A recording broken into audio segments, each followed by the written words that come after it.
require constant attention. The experiments that justify your presence require careful execution. The routine is tedious and terrifying, and somehow both simultaneously. You look out the cupola windows at night and watch cities slide by, lights tracing coastlines and highways and borders that don't exist from up here. Thunderstorms flash across continents. Auroras dance at the poles.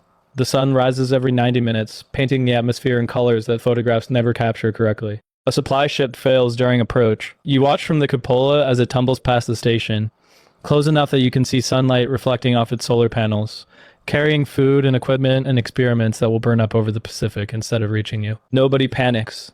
Contingencies exist. The next ship is already being prepared, but you're suddenly aware of how fragile the supply chain is, how dependent you are on things launched from a planet you can't reach. If enough ships failed, you'd starve. If the wrong equipment broke, you'd suffocate. If an emergency required immediate evacuation, the Soyuz capsules can only carry 3 people each, and there are 6 of you up here. You run the lifeboat drills more often after that. You check the emergency procedures twice. You make sure everyone knows their role if the station suddenly becomes uninhabitable. The contingencies probably won't be necessary. Probably. Your 6 months end. A Soyuz capsule carries you home. The descent is violent after months of weightlessness. The G-force is crushing in a way you've forgotten bodies can be crushed. The parachutes deploy and the capsule hits the Kazakh steppe, and recovery teams pull you out into sunlight that feels too bright, gravity that feels too heavy, air that smells like grass and soil and earth. You can barely walk. Your body has adapted to an environment that no longer surrounds you, and readapting will take weeks.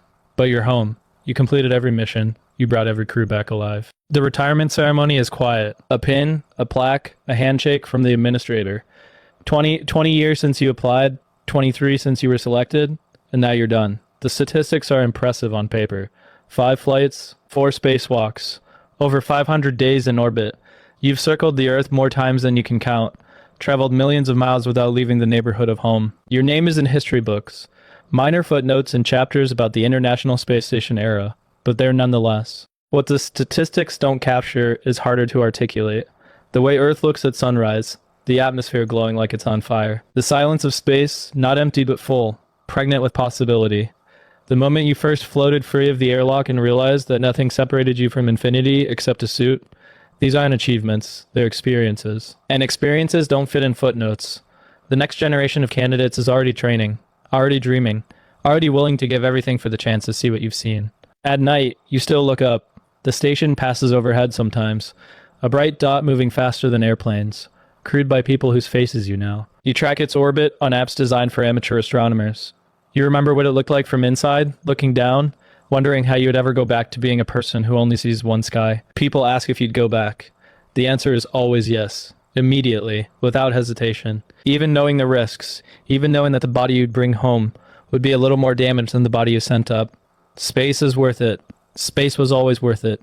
The new programs promise more. Moon bases, Mars missions, commercial stations that might carry tourists instead of scientists.